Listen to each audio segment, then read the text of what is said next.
Good morning, Thayer. Glad to see everybody here today. I want you guys to know that I am hoping this is going to be maybe, and I'm not making plans because lately whenever anybody makes plans, here's what happens. It all collapses in on top of us. So understand what I'm saying is I am thinking that we are going to be there next weekend. I will be doing this live and in person with you next weekend. But for now, I am blessed to have my friends here in Crescent that are willing to record it for me. And so today I am going to preach to you once again remotely. I have my hose. I have it in my nose. So I think we're ready to go. Let's go ahead and, if you want to open up to the text today, the text is Luke 13, 10 through 17. So if you want to open up and get to that position, that's great. But I'm going to start with a question and a definition, and I want you to ride with me, okay? What I'm going to talk about may take a while, and I want you guys to really ingest what it is that I'm trying to get through to you. Because my question to you today is this: what is an untouchable? Who are the untouchables in your life? Is it somebody who lives an LGBTQ lifestyle? Are they untouchable? Is your untouchable somebody who has an alternate political position from you? Because I know there's people that won't talk to the other sides of the fence. Is it somebody who has more than you? Or maybe you look down and think that people who have less than you are untouchable. That is a possibility. Is it somebody that went to a different school than you? Or maybe it's this one. Maybe it's somebody who wears a mask and you don't. Or vice versa. I don't mean to belabor this, but I need you to see how far this goes into our thinking. I want you to understand how far we actually take these things without even knowing it. I mean, are people that drive Fords untouchable? Because we all know Dodges can haul more. Is someone that hangs out in a particular place you would never be, are they untouchable? Is the guy who looks at porn untouchable? Maybe it's a rapist. Or is the murderer untouchable for you? Or is it just a thief that would be untouchable? You're untouchable, maybe the town drunk. Heck, maybe it's the town slut. Who can say? But we judge her that way. Maybe for you, the untouchable people are the ones that are living together. Maybe it's the person that's been divorced. Maybe it's the person that's been remarried several times. Who is your untouchable? Maybe it's someone that doesn't look the same as you. Are blacks untouchable? Are Asians? Are Latinos? Is somebody with psoriasis that has it so badly that they just sit there and itch and you can see the red blotches all up their arm? Are they untouchable because you just,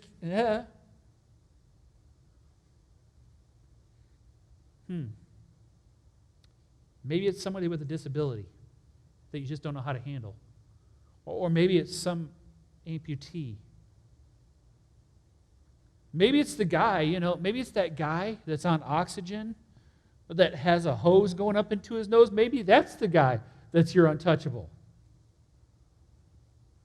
See, I've gone into this for so long because I really want to share this truth. And that truth is that no matter how vehemently we deny it, there is an untouchable in all our lives.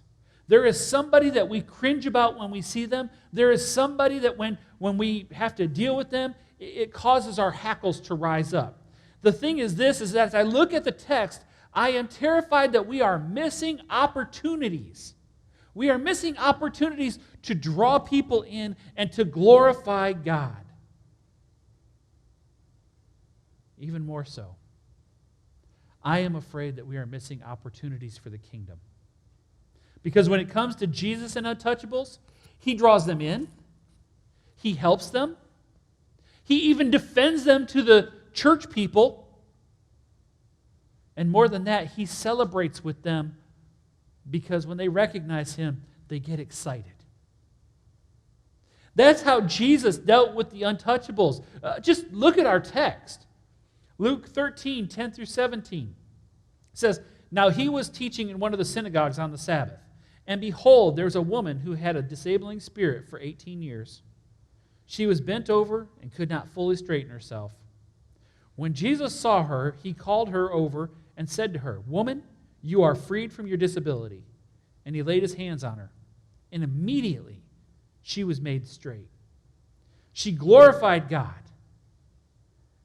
But the ruler of the synagogue, indignant because Jesus had healed on the Sabbath, said to the people, "There are 6 days in which work ought to be done. Come on those days and be healed, and not on the Sabbath day." Then the Lord answered him, "You hypocrites! Does not each of you on the Sabbath untie his ox or his donkey from the manger and lead it away to water? And ought not this woman, a daughter of Abraham, who Satan has bound for 18 years, be loosed from this bond on the Sabbath day?" And as he said this day, all his adversaries were put to shame, and all the people rejoiced at all the glorious things that were done by him. You see, I think it's awesome that Jesus always seems to draw back in the untouchables. We're going to go back to 10 and 11. Now he was teaching in one of the synagogues on the Sabbath. And behold, there was a woman who had a disabling spirit for 18 years. She was bent over and could not fully straighten herself. I want you to get this picture, okay? Jesus was at church on church day. He was the guest speaker for the day. This is where it all starts out at. Now, we know some of the holy rollers were hanging around the church. They were there to see this guest speaker that everybody knew about, everybody had been talking about really all over the place. And they were probably shocked. They were probably a bit offended to see all the different kinds of people that came out to see him. The people that sit in the back. The ones who leave service so they can get out of the way of the good church people before they come out. These were the people that came to see Jesus. And not only that, they seemed emboldened to go towards the front of the synagogue. What is this going on? Even the beggars that had that odor were trying to get to the front. They weren't staying in the back where they were supposed to. This woman was probably a regular around the synagogue. She was likely a beggar or someone thought of as an everyday attender, but not someone to worry about, because she brought nothing to temple worship, so why would we worry about her? She was too infirm to even be a true child of Israel. Now, I got to tell you, one of the things I love when we see Jesus teaching, particularly in the synagogue, is that he draws in people you wouldn't normally see in church. He draws in people you wouldn't normally see in the synagogue. I say would normally be seen, but what I mean is they're the people that are there, but church folk like to overlook them. It's not that they're not there. I just think we don't always see them or we overlook them. Hear me, church. There's a real and horrible truth that we have the ability and even sometimes the propensity to overlook people in our gatherings if they don't bring something to the table for us. So my encouragement is, instead of overlooking, let's look under. I know very few people that when they're buying a car would not at least pop the hood and try to look at the engine, if not listen to the engine unencumbered by the hood. I'm calling you as a church to start looking underneath the hood of those that you see and those you encounter and get to know those that Jesus wants you to deal with. Get to know those that Jesus has sent your way. Because Jesus saw the untouchables and he helped them. Honestly, sometimes the best ways to reach people are the easiest ones. Sometimes the people that are hard to deal with or that you have personality conflicts with or that are just untouchable, the first place to start is to be able to see them. The second place to go is fairly easy. You see them and you need to know more about them so you understand who they are and where they come from and what they're doing. And so what we do is we do this tricky thing. It's one of the best ways to be able to communicate information for a human being. We talk to them. We speak to them. We see them. We speak to them. I want you guys to know, I'm not trying to get fancy here. I'm just trying to follow Jesus' example in 12 and 13.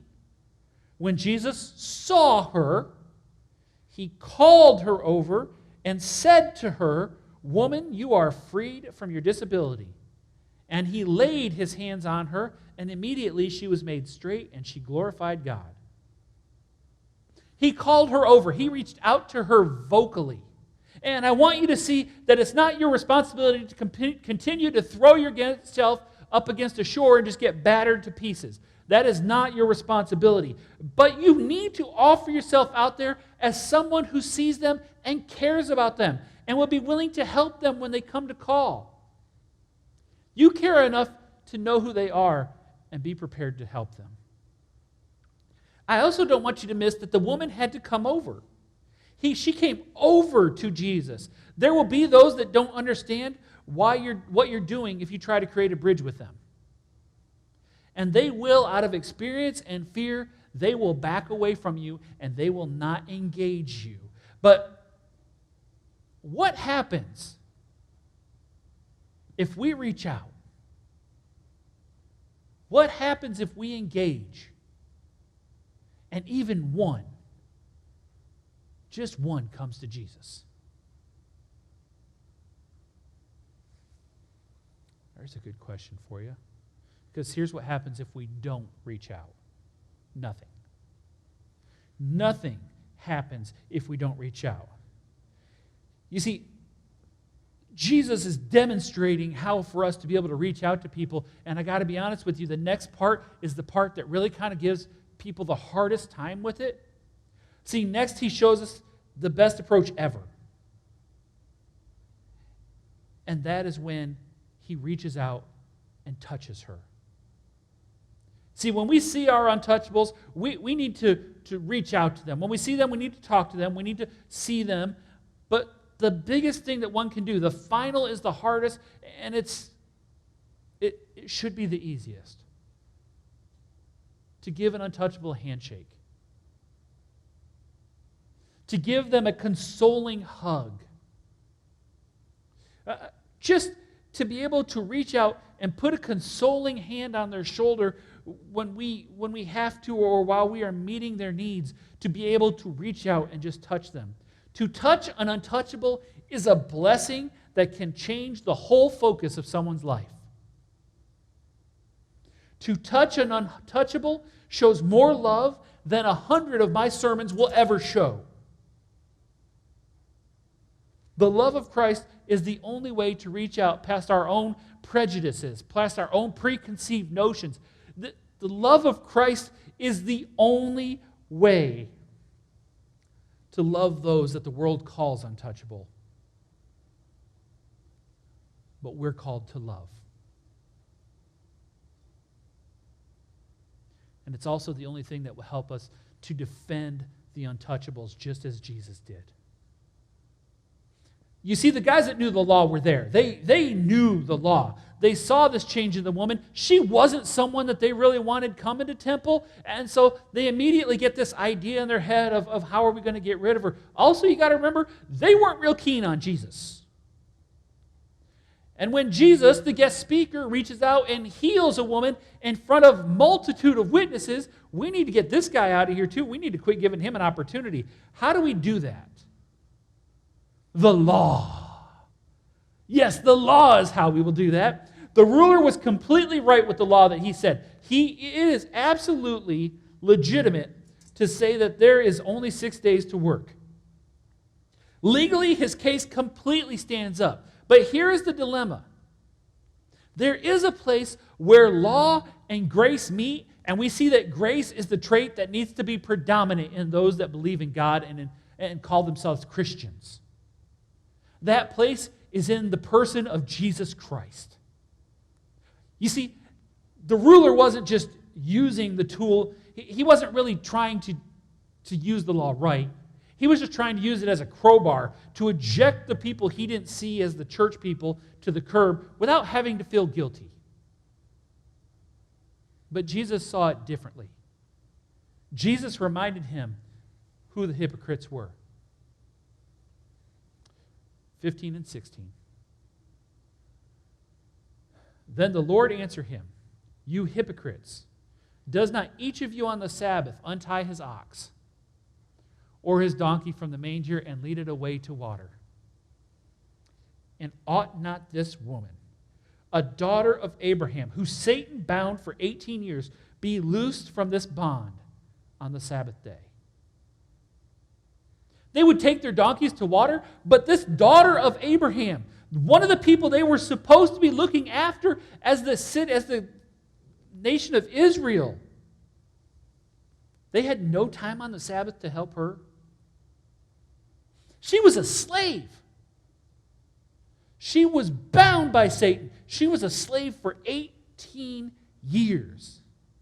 Let me ask you a quick question. How long have your untouchables been slaves?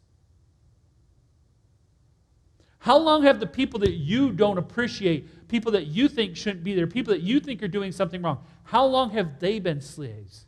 Because let's face it, we as a church in whole are not perceived well by the world. As a matter of fact, most people would say that churches are condemning. They are rule-throwing snobs who can't even follow and live up to the most basic ideas and rules that they have.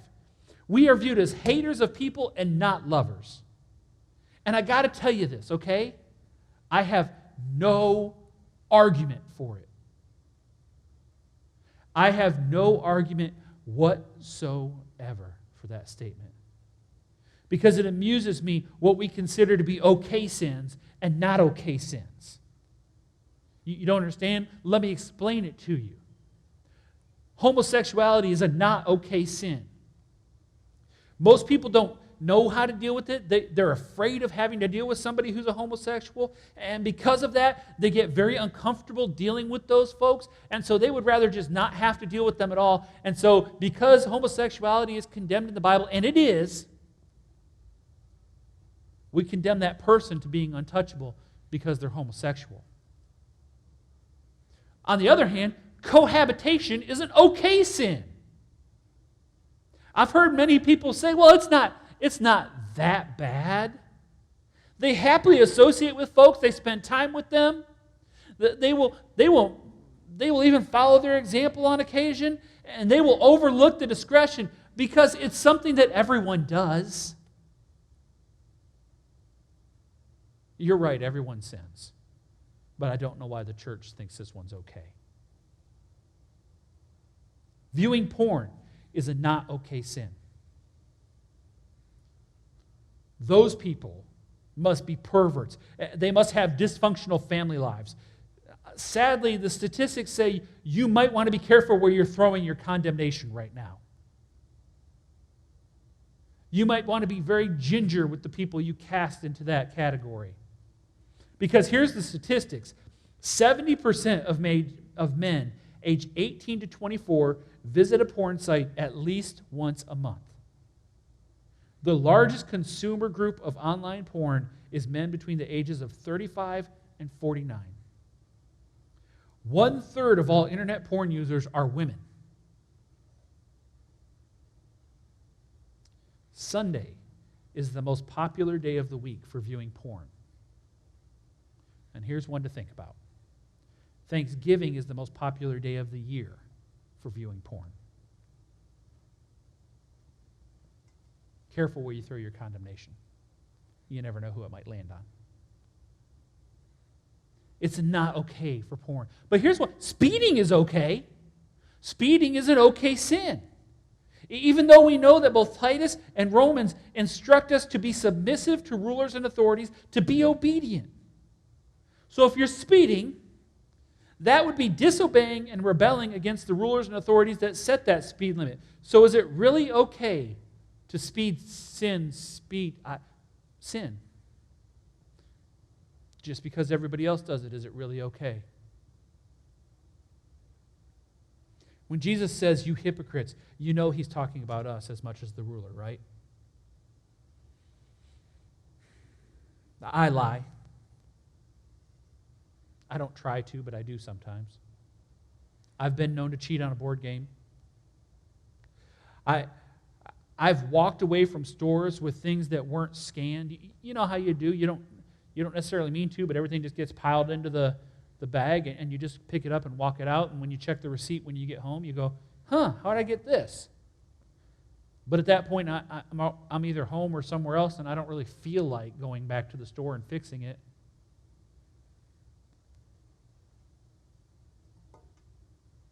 All sin. See, I'm going to throw this out there. We are all hypocrites. So let's remember, we are a church full of forgiven hypocrites and not a church full of perfect people. We are a church full of people relying on grace and not a church full of people who did it on our own. Because you didn't. If you did, there's no reason for Jesus Christ. But I got to tell you, there is every reason for Jesus Christ. Because after Jesus defends the woman and the fight is over before it starts, Jesus is celebrated by the Untouchables. They see him, they love him, and they want to rejoice in him. 17 says, as he said these things, all his adversaries were put to shame, and all the people rejoiced at all the glorious things that were done by him. It breaks me that I often feel more like his adversaries than I do the people that are praising. I feel ashamed that there are those that I get the heebie-jeebies by. I'm sorry. I feel bad that there are people that I find hard to deal with. I find it humbling how often I fail to emulate the life of Jesus Christ, because he exampled it for me to be able to follow his commands. And I have to tell you, my frequency in that failure is daily. And so I am required to go back to his fount daily and his grace daily. I feel ashamed that the church that is supposed to be the bride of Christ, is so easily made a fool of in the world's eyes. That we are so easily taken, looked at, and cast aside as irrelevant, foolish, controversial, that we are thrown aside as condemning, that we are thrown aside as hateful, that we are thrown aside as racist, that we are thrown aside as all these things. The problem is this: we've allowed ourselves to get there as the bride of Christ. We're flirting with Satan while we're supposed to be the bride.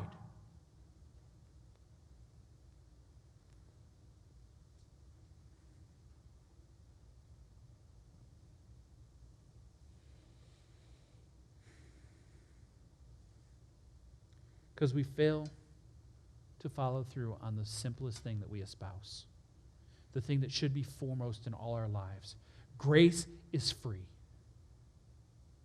And our Savior poured it out so that we could have a shot at it. Just so we could have a possibility of maybe knowing what it means to be a child of God. He poured it out for us.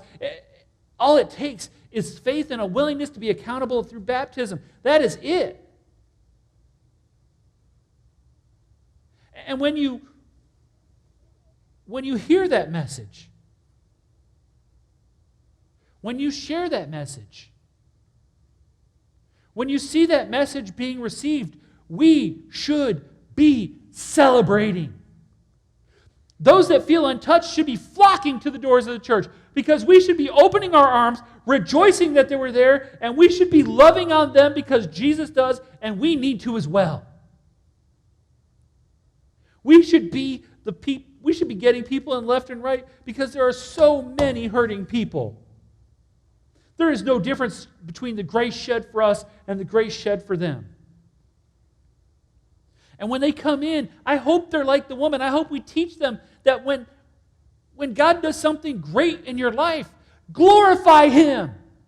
Lift him up before the world. Hold Jesus on a pedestal and say, that's my Savior.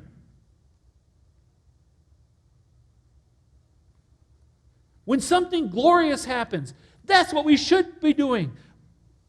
But that's not the response of the modern church.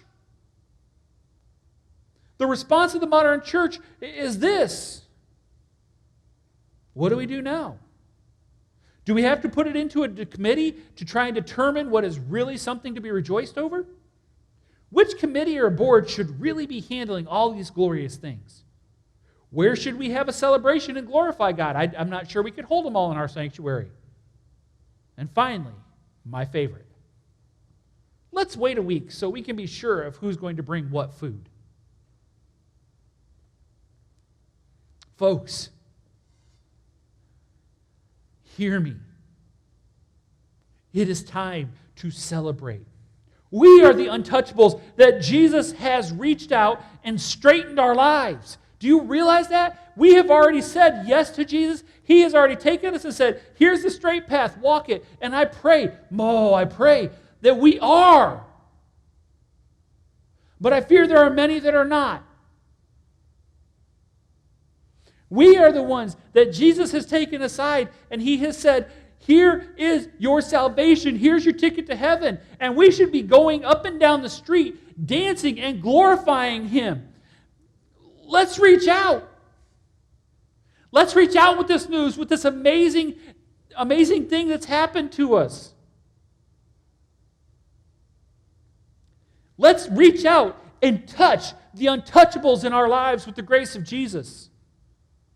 Let's reach out and touch the untouchables in our lives with the love of Christ. Let's reach out. Because there are two responses that will matter in the long run. Guys, we can be the ones that bring them to a Savior. And that Savior will help draw them up. And He will help them through the things that are getting into their lives and messing them up. He will defend them against an adversary who wants nothing more than to tear them to pieces. Remember, he's a prowling lion. But He will defend them. Our Savior will. The other option is this. We watch as they walk away. Untouched and hellbound for eternity.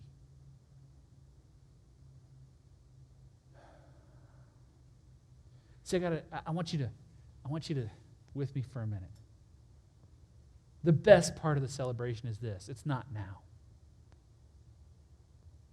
The best part of the celebration, the best part of being with Jesus is not now. It is in eternity. When we are dancing around God's throne, when we are celebrating in a way that nobody has ever celebrated before, and I'm going to tell you something. At that time, no one will be untouchable.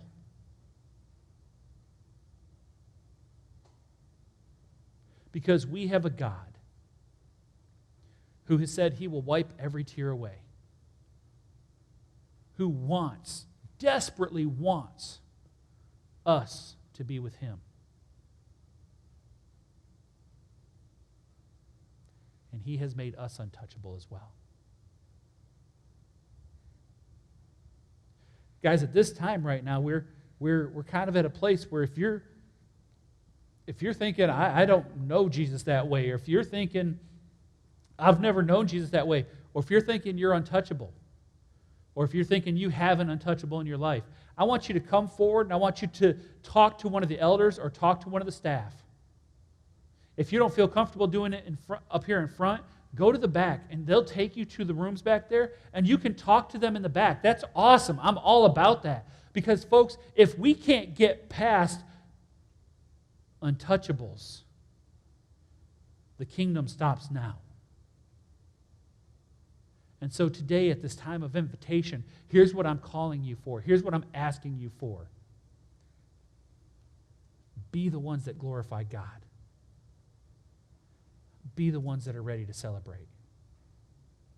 Reach out a hand, even to those who are untouchable.